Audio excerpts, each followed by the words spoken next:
La dernière fois, justement, je vous parlais des paroles inutiles. Ah bah ça tombe bien, aujourd'hui nous allons continuer avec le blabla. Et je vais vous parler des mots. D'un mot. L'ignorance. Les mots ont ceci d'étrange qu'ils peuvent être interprétés de manière totalement différente. Moi, je pense que l'on ne devrait pas se fier aux mots, parce que dans une discussion ou une présentation, il y a, je vous le disais il n'y a pas très longtemps, un locuteur et autant d'auditeurs et donc d'expérience au bout du fil. Chaque personne présente reçoit un message qu'il interprète en fonction de ses expériences, de sa vie, de ses objectifs. En bref, si au départ il y a un message, à l'arrivée, il y a autant de messages que d'auditeurs. C'est très compliqué. Alors au hasard, nous avons choisi aujourd'hui le mot ignorance. Je ne sais pas combien de personnes vont regarder cette vidéo, mais ce dont je suis certain, c'est que chacun d'entre vous fera une interprétation de ce que je dis sans vraiment saisir le fondement de ma pensée dans mon message. Si je prends le mot ignorant, pour certains d'entre vous, il s'agit de personnes sans éducation particulière et qui donc évoluent dans le monde sans avoir acquis de connaissances spécifiques. Ce sont des ignorants car ils n'ont pas fait d'études. En ce qui me concerne, quelqu'un qui n'a pas fait d'études n'est pas un ignorant. Vous voyez, il est très difficile de communiquer un message tel que nous souhaitons qu'il soit reçu. Le mot ignorance est très intéressant parce que dans la pratique du zen, il revêt une très grande importance. L'ignorance ne peut être perçue que par quelqu'un qui est lui-même conscient de l'ignorance qu'il habite. Pour observer l'ignorance, il faut en premier lieu avoir fait le chemin qui nous permet d'en sortir. Autrement dit, lorsque l'on est sorti de l'ignorance, on peut, de ce point de vue, en apprécier la réelle signification. Par exemple, lorsque l'on observe l'ignorance afin d'en comprendre la signification du point de vue de la méditation. Et donc, comprendre l'ignorance à partir d'un niveau de conscience supérieur.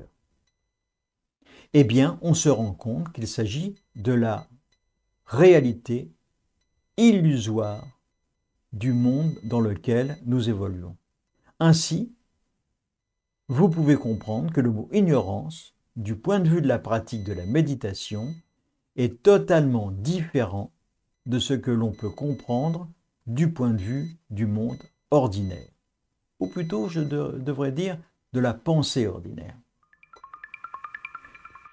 Ce sont des conceptions différentes que les pratiquants du zen ont pour habitude de replacer à chaque fois dans leur contexte. Ce que j'appelle la conscience supérieure est pour les pratiquants du bouddhisme ce que l'on appelle également éveil avec un E majuscule. Du point de vue de l'éveil avec un E majuscule, on peut voir l'ignorance, mais, et c'est un paradoxe, du point de vue de l'ignorance, on ne peut pas comprendre la nature originelle de l'éveil avec un E majuscule.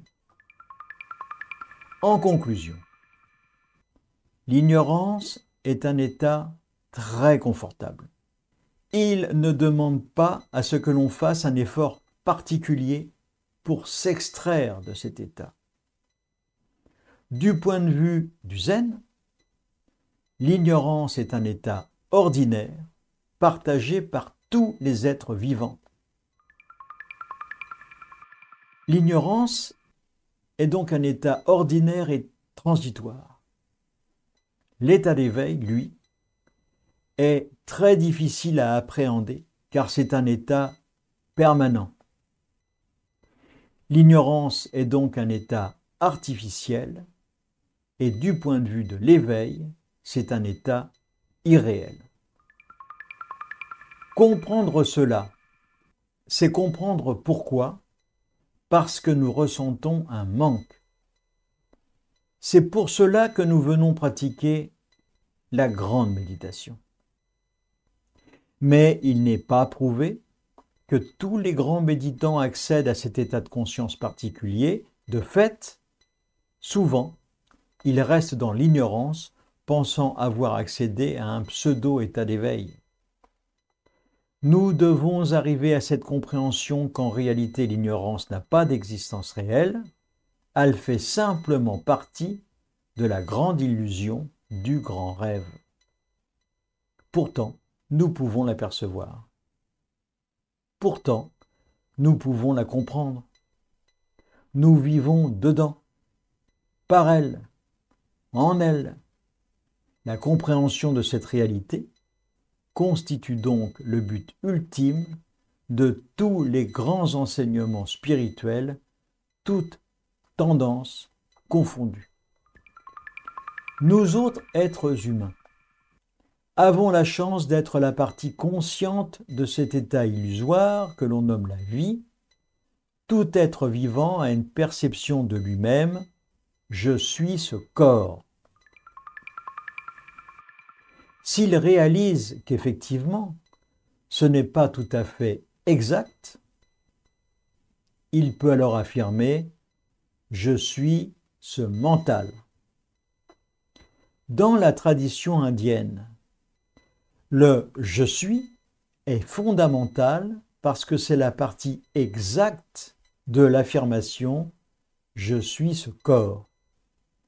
Vous devez donc comprendre que ce corps est la limitation de l'affirmation de ce « je suis ».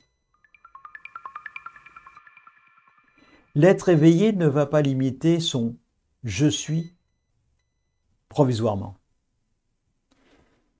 Il a conscience que ce corps n'est que sa maison. Ce corps n'est pas lui, c'est son refuge, c'est son véhicule. Il est conscient qu'il est soumis à un état transitoire, limité par la vie de ce corps. Lorsque ce corps mourra, il partira avec. C'est ce que l'on appelle la finitude. Dans un premier temps, nous constatons « je suis ce corps ». Et ensuite, nous élargissons « je suis » à la totalité de l'univers dont nous sommes une petite partie à travers cette existence transitoire et passagère. Cette existence qui est en fait une longue traversée que nous devons effectuer autant que se peut en ayant le moins d'angoisse possible et le plus de bonheur possible. C'est pour apprendre à maîtriser cette angoisse de vie, apprendre à maîtriser cette peur, apprendre cette finitude, à la comprendre, à l'admettre, que nous pratiquons en ce qui concerne le zen, la pratique de la méditation. Par la pratique de la méditation, nous pouvons regarder objectivement les tenants et les aboutissements de l'ignorance du point de vue de l'éveil avec un « E » majuscule. Voilà. Je vous laisse sur cette allégation et je souhaite vous retrouver bientôt. N'oubliez pas de me retrouver sur le site calameo.com en tapant dans la rubrique « Auteur Félix Helens » qui est mon nom, et nous finirons avec Albert Schweitzer qui disait que l'amour est la seule chose qui double à chaque fois qu'on le partage. Je vous souhaite beaucoup de bonheur, à bientôt.